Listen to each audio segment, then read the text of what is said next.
घर सिर्फ मिट्टी और ईंटों से नहीं बनता, उसे एक इंटीरियर डिज़ाइनर की सोच और कला जिंदा करती है। हेलो एवरीवन, नमस्ते, सत श्री अकाल, अस्सलाम वालेकुम। मेरा नाम शेफ्ता खान है और आप देख रहे हैं स्टोरी मेकर्स।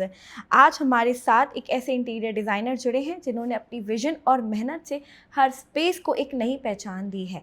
हमारे साथ जुड़े हैं Madhusudan ji, founder of Ideal Eyes Interior, जिन्होंने अपने काम से ना ही सिर्फ क्लाइंट के दिलों में एक भरोसा जीता है बल्कि इंटीरियर्स की दुनिया में एक मिसाल बनाई है। इसी डेडिकेशन के लिए उन्हें मिला है ET leadership excellence award 2025 by Times of India group. तो चलिए उनसे बात करते हैं, उनकी जर्नी के बारे में जानते हैं और पहचानते हैं कि इंटीरियर डिज़ाइनर की दुनिया में क्या मुश्किलात आती हैं और उन्हें कैसे फेस करना है। Hello and welcome sir. आपको कोलकाता में एक बेस्ट इंटीरियर डिज़ाइनर्स में से एक माना जा रहा है और जितना मैं जानती हूँ आप एक ऐसे बैकग्राउंड से आते हो जहाँ पे पहले आपने जॉब करी और अब आपकी एक प्रॉपर कंपनी है। सो आपको अब प्रोफेशनली और पर्सनल लेवल पे कैसा फील हो रहा है? देखो, it's feels amazing to be nominated such amazing best interior designer from Kolkata. जी, it's truly an honour. I would like to thank the critics with all my hearts from the amazing appreciations. आज मुझे बहुत अच्छा proud feel हो रहा है क्योंकि देखो, मैं ऐसा जगह से आया है, ऐसा बैकवर्ड फैमिली से आया है, तो आज इस स्टेज पर मेरे लिए बहुत ही गर्व की पल है। बिल्कुल। मुझे पर्सनली ये हम्बल बनाता है और प्रोफेशनली मुझे मेरा जिम्मेदारी और बढ़ गई है। सर, अनुपम खेर जी से अभी हाल ही में आपने अवार्ड रिसीव किया है, वो मोमेंट आपके लिए कितना स्पेशल था और वो आपकी जर्नी को कैसे रिफ्लेक्ट करता है? आज अनुपम खेर जी का हाथों से ये अवार्ड लेना मेरे लिए बहुत ही गर्व की पल है। ये सिर्फ मेरा नहीं, मेरी पूरी टीम का है, जिन लोगों ने डेडिकेशन और ऑनेस्टी के साथ हर प्रोजेक्ट को एक सपने जैसे बनाया। It's feel amazing year so far and I would like to thank the critics with all my heart from the amazing appreciations. जो आपकी कंपनी है सर, आइडियल आइज इंटीरियर, उसमें जो डिज़ाइन है वो सिर्फ एक काम नहीं आपकी और आपकी टीम के लिए, बट आई बिलीव वो आपके लिए एक रिश्ता है, एक इमोशन है। इस विचार को आप कैसे समझते हैं? Sure, at Idealize Interior, we believe in trust and transparency. We don't just design spaces, we create emotions, comfort, and value. We don't just, we stay with our clients even after project completion because for us, it's never just business, it's a bond. Ideal Eyes interior जो आपकी company है, उसकी एक बहुत ही powerful philosophy है जो है TNT, trust and transparency. आप थोड़ा मुझे ज़्यादा डिटेल में बता सकते हैं कि ये आपके लिए कितनी फ़ायदेमंद रही है ये फिलॉसफी? देखो, earning my client trust has been a top priority for me. Client जो आपको प्रोजेक्ट को ही देता है, होम या ऑफिस, उसमें हमेशा आपको क्या करता है, आपको ऑन टाइम पे डिलीवरी देना पड़ता है, ऑन टाइम पे आपको डिज़ाइनिंग जो है वो फाइनलाइजेशन करना पड़ता है, और हम लोग का जो टीम है तो एनी टाइम उसमें लगा रहता है। तो इसलिए हमारा आइडियलाइज का DNA है कि हमारे क्लाइंट के ट्रस्ट, हमारे क्लाइंट के ट्रांसपेरेंसी ये एनी टाइम बना रहे। बिल्कुल, ये हमारा मेन फिलोसफी है। मेन फिलॉसफी शुरुआत से ये रहा है। आप अपनी टीम को ये कैसे कन्वे करते हैं सर? देखो, टीम से हम लोग बार बार बोलते हैं कि क्लाइंट के साथ एनी टाइम प्रोजेक्ट कंप्लीशन के बाद भी एनी टाइम जोड़ा रहे ना, जो कि आपका क्लाइंट का प्रॉब्लम ना हो, क्लाइंट के कोई भी प्रॉब्लम जो को केटर किया जाए सबसे पहले। सर, आपने हमारे साथ कॉन्वर्जेशन में बात करते हुए बताया है कि आपके लिए क्लाइंट का प्रोजेक्ट करने के बाद भी क्लाइंट आपके साथ जुड़ा रहता है, वो उसके जो इमोशंस होते हैं, जो उसकी खुशी होती है अपना घर देखने के बाद, उसके बाद अगर क्लाइंट आपके साथ जुड़ा है प्रोजेक्ट कंप्लीशन के बाद भी, तो ये क्या कन्वे करता है आपके विचार में? हमारा विचार पे ये कन्वे करता है कि हमने जब क्लाइंट का प्रोजेक्ट लेता है तो उसमें क्लाइंट के साथ एनी टाइम हम लोग बेस्ट डिज़ाइन करें, या बजट, उसका जो बजट हम लोग देता हूँ तो बजट में हम लोग ट्रांसपेरेंसी रखते हैं।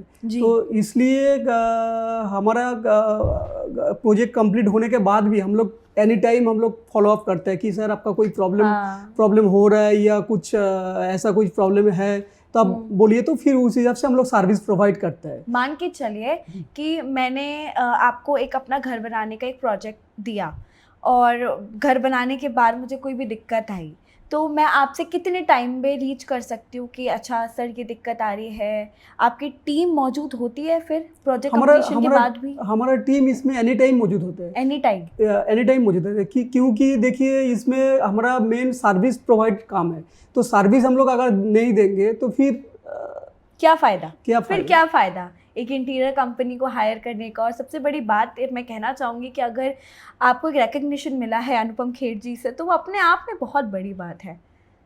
सो आपको वो ट्रस्ट और वो ट्रांसपेरेंसी तो आपको क्लाइंट के साथ तो मेंटेन करनी ही पड़ेगी। हाँ, वो तो करना ही पड़ेगी। आपका जो बैकग्राउंड रहा है वो आपने जॉब से शुरुआत करी और आपका एक बहुत बड़ा बिजनेस है। सो ये बिज़नेस बनाते समय ये जो जर्नी थी ये आपके लिए कैसी रही? क्या मुश्किलातों का आपको फेस करना पड़ा? क्या प्रॉब्लम्स आपको अपनी जर्नी में फेस करनी पड़ी?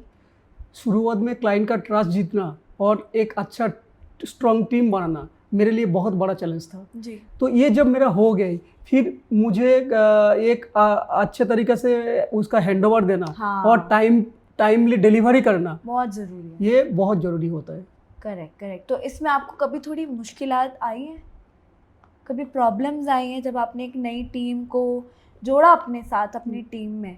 हाँ, टीम को हमारे साथ जो टीम जोड़ा है तो उनको ट्रेनिंग देना पड़ा। हाँ। उनको समझाना पड़ा कि हमारा काम इस तरीक़ा से होता है। करेक्ट। तो आपको इस तरीक़ा से करना पड़ेगा, इस तरीक़े से फॉलो अप करना पड़ेगा। फिर धीरे धीरे वही मेरा स्ट्रेंथ बन गई। वाह, वंडरफुली सेड।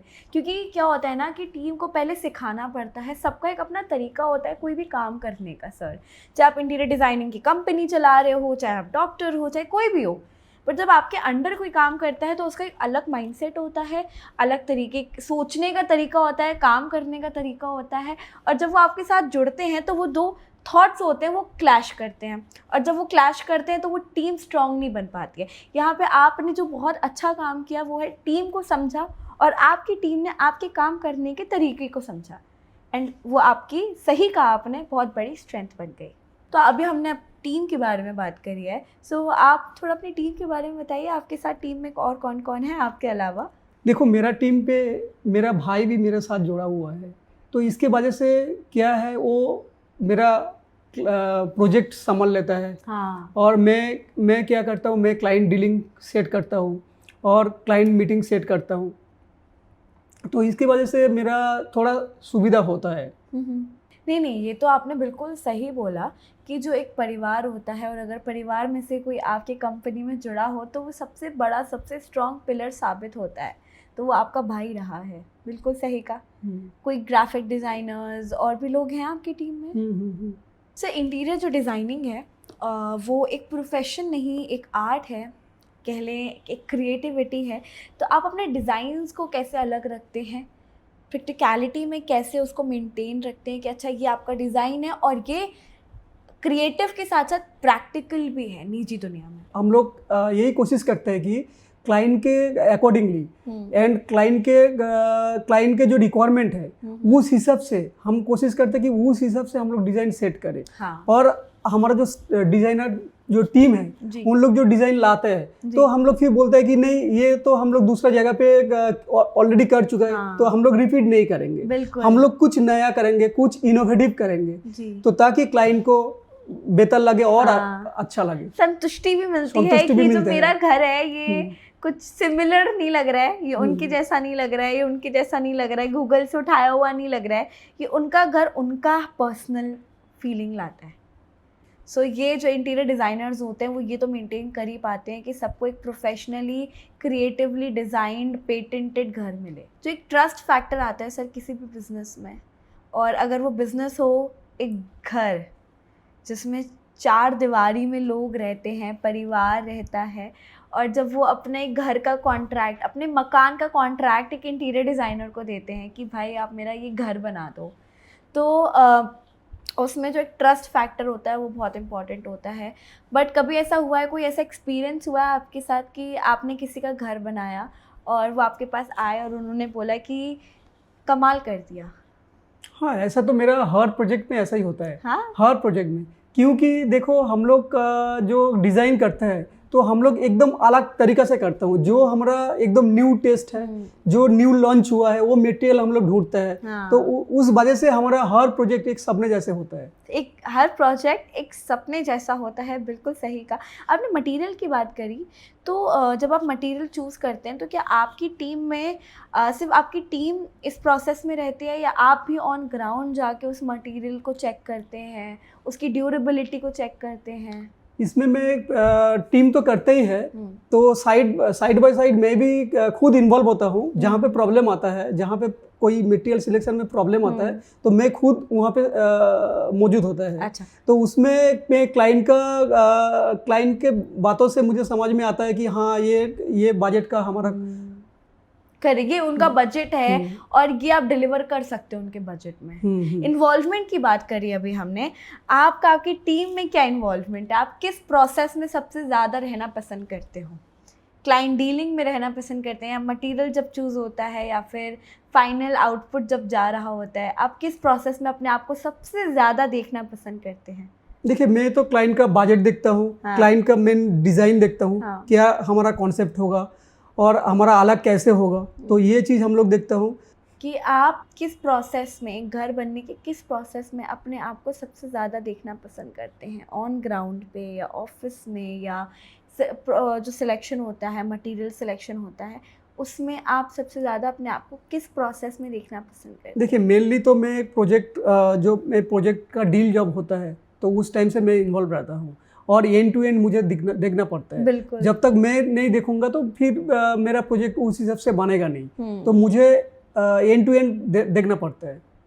100%। ये तो आपने 100%। बिल्कुल सच बात कही कि जो एक ओनर होता है उसके लिए एक प्रोसेस इम्पॉर्टेंट नहीं होता, उसके लिए शुरुआत से लेके एंड तक उसको जुड़ा रहना ही पड़ता है, ताकि वो बता सके, सिखा सके अपनी टीम को कि ये ऐसे नहीं, ऐसे डिलीवर करना है। आप अपने बिजनेस जर्नी को एक शब्द में अगर डिफाइन करेंगे तो कैसे करेंगे?